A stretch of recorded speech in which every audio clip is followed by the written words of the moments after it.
There are a ton of powerful moments in anime, many of which I find myself left in awe of and still thinking about years later, floating around in my mind even if I don't necessarily remember every smidgen of detail that led up to that moment. Films obviously have these kinds of moments all the time, just look at the climaxes for the disappearance of Haruhi Suzumiya and Koi no Katachi for example, and series can be especially hard-hitting when they've managed to properly build it up, such as in Shinsekai Yori and more recently Odd Taxi. But a lot of what makes these moments special is the way that music, or in some cases silence, is used to make the climax hit a certain way. Prior to how To Your Eternity and Violet Evergarden had me an emotional whiplash every time a new episode came out, the first season of Re:Zero was one of the very rare times where I felt that the soundtrack not only carried many of the scenes in front of me, but also moved me to the point that I can't forget them. And so with that, let's delve into the incredible musical world created by末廣健一郎that tore us to shreds back in 2016.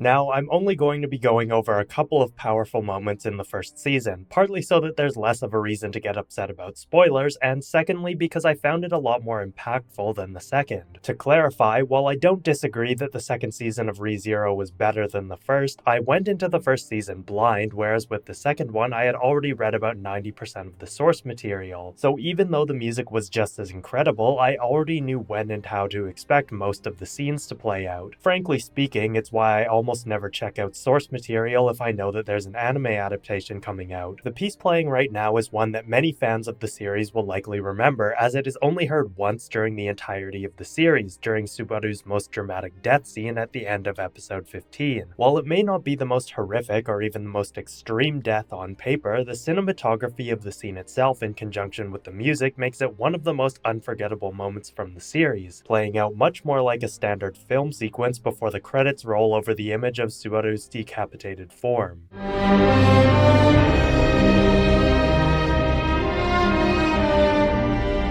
Coming in at just over 7 minutes, Requiem of Silence is the longest piece across all the soundtracks from both seasons and does actually play out in its entirety, a rare feat for many longer pieces in anime soundtracks. It opens with some gentle strings, highly contrasting the horrific scene it begins under, with Subaru madly screaming at Betelgeuse, who moments before mutilated Rem's body while Subaru could do nothing but watch. やっと名前を呼んでいただけたようですね。感無量ですよ。As the strings slowly build, we get the sense that despite having entered at a particularly intense moment, the softness is actually quite fitting, as it is representative of the despair both Subaru and Rem are feeling. This becomes apparent as Rem, whom we thought had been killed, begins crawling towards Subaru, the latter crying out as he watches her broken form inching closer to him. Once she gets close enough that Subaru can pull her to him, we get the first instance of the main motif in C minor, hidden beneath their voices but making itself known so that we can prepare ourselves for what is to come later on.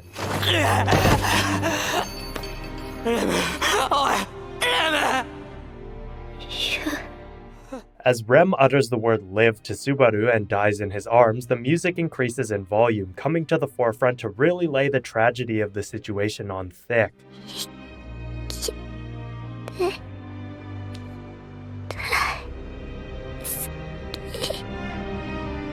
This is then followed by a sequence of shots where Subaru carries Rem to the mansion, snow beginning to fall as he passes through the streets of dead villagers. Through all of this, the music has simply been building on the main melody, but makes a sudden shift as he crosses through the gates to the mansion. As if the actual horror of the situation has truly gotten through to him, the violins begin playing a much less resolved melody, rising and falling as they build up to the true climax.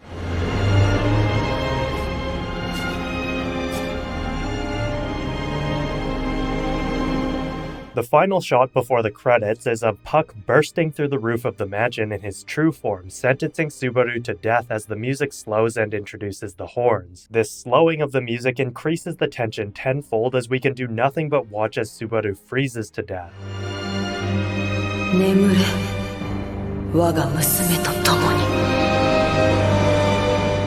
As his frozen head falls to the ground, the horns swell back in with the main melody, creating a much more dramatic credit roll than anything we've gotten prior to this. While only a small detail, the music seems to make a long gradual descent in intensity from the moment the horns first swell in, matching the speed at which the blizzard on screen slowly overtakes the scene until it fades out completely in sync with the music. Musically, there isn't all that much to actually pick apart, as the piece itself is fairly straightforward, but the setting of the music within the scene is what really sells the emotional impact. There are a handful of English interviews with Suehiro available online, and many more in Japanese, I'm sure, and from reading them, there's an inherent sense that he is always very conscious of how he should approach his compositions. Unlike film music, regular TV anime soundtracks, much like game music, isn't requested in post, and so it rarely has a picture to be timed and fitted to. This gives the composer a bit more spatial freedom, but it also means that they need to be more aware of the requests from the production staff, as the only reference material they will have to work with is the source, assuming it isn't an original production. In an interview with Suehiro and director Watanabe Masaharu, Suehiro reveals that much of the music in Re:Zero was written specifically to be more cinematic than a standard anime soundtrack, and as a result, Watanabe actually reworked scenes around the music. This scene in particular is one such moment where Watanabe loved the piece so much that he retimed the shots to specifically fit the musical shifts. While this likely happens in anime fairly often, given that the music is written during production instead of in post, the cinematic nature of the music itself heightens the scene to a level unlike what we would normally see in other series. And now that we've examined one of the more despairing scenes in the show and how the music was used to enhance and actually reimagine a scene, let's take a look at something a little more uplifting.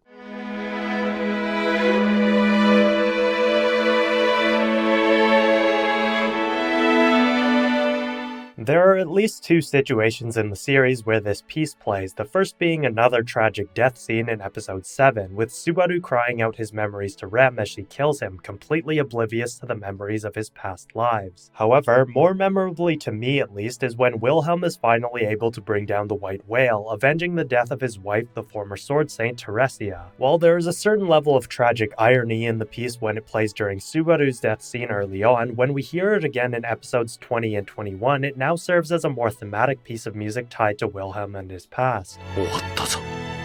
テレシア。やっと、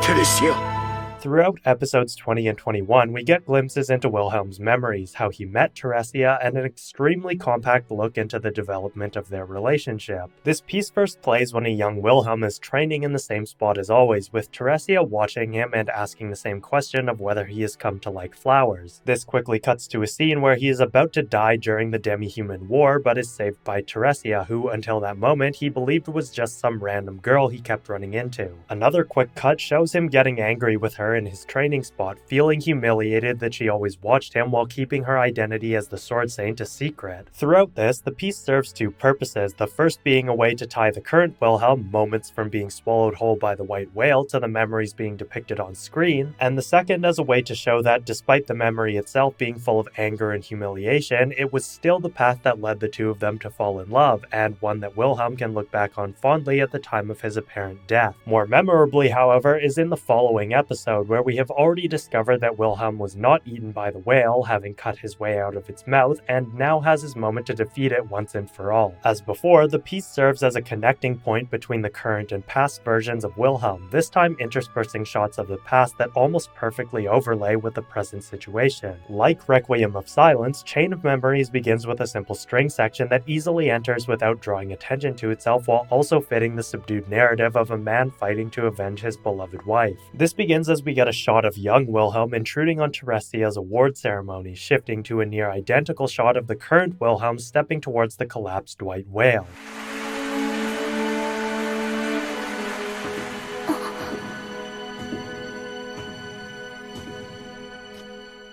This continues with both versions of Wilhelm moving to battle their respective opponents, Teresia in the past and the whale in the present. While the scenes quickly cut back and forth with one another, the sound effects and voices are removed so that the music can come to the forefront, with the violins taking up the first melody line as various flashbacks cut in to show the journey that led the current Wilhelm to where he is now. In this way, the music now serves to tie Wilhelm's past to every version presented on screen, his training days and humiliation serving as his reason to face off against Teresia, and his battle with Teresia serving as his reason to now face off against the whale.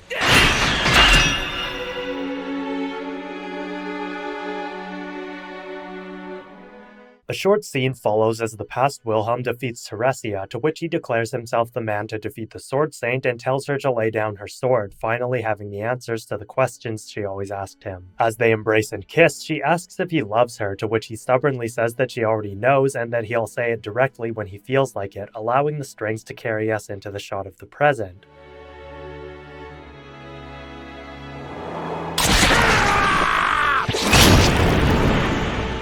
Here, Wilhelm delivers the final blow, and with that, the music comes to the forefront once again. As he gazes into the sunrise, a flute takes over the melody, floating along as Wilhelm is tearfully able to declare his love for Teresia, having avenged her after 14 years. 私は俺は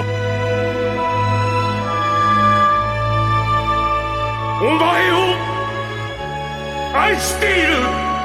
While this piece doesn't have the exact timing to make it as immersive as the previous one, it works on so many additional layers that it almost seems more fitting despite the fact that the previous one is specifically for that one scene. This may be a recurring climactic piece of music, but the reason I find it so much more fitting here than in the scene with Rem and Subaru is because of the way it ties so much more into Wilhelm's story. Strings are the instruments that represent romance, and Wilhelm is the only character at present who really has a fully fleshed out romantic storyline. It's clear from hearing the piece that while it has a generally uplifting sound, it also sounds quite tragic, with most of the melodies falling towards the end of their phrases. Even without the context of Wilhelm or even Subaru, this piece of music doesn't sound purely bright or dark. Rather, it has a solemn reflectiveness that, with the help of the strings and woodwinds, has a sort of tragic romance quality to it. And this may be more thanks to the sound director than to Suehiro himself, but the timing of the flute coming in for the final repetition of the main motif gives the music a lighter sound, nicely wrapping up Wilhelm's story as if the weight has been taken off of him. It can also be seen as a representation of Teresia, or rather her soul, having been freed and finally being able to go off with Wilhelm's final declaration of love for her. There are a lot of other pieces of music I could talk about to show off the incredible cinematography and sound direction that went into ReZero, but I feel like you start to get the gist of it once you see a couple of these in action. I don't mean that in a bad way, rather, once you realize just how much higher quality most of these things are than other anime, it's easy to know that many of these climactic moments are going to be approached with a lot of thought and care in regards to the sound and visuals. Much of this can be attributed to the director retiming many of the scenes to fit the music as opposed to the other way around, but without music as incredible as this, it simply wouldn't have the same impact. Suehiro may be a relative newcomer when it comes to anime soundtracks, but with ReZero demonstrating just how well his more dramatic style can be conveyed through animation, it's no wonder he's become a regular anime composer ever since. But let me know down in the comments what you guys think of ReZero's music. I did actually have some other pieces of music that I planned on talking about, such as the music in episode 18 and the final piece of music for season 1 and even some battle music. But once I started getting into Requiem of Silence, I realized that I wasn't actually going to have enough time to speak about any more than like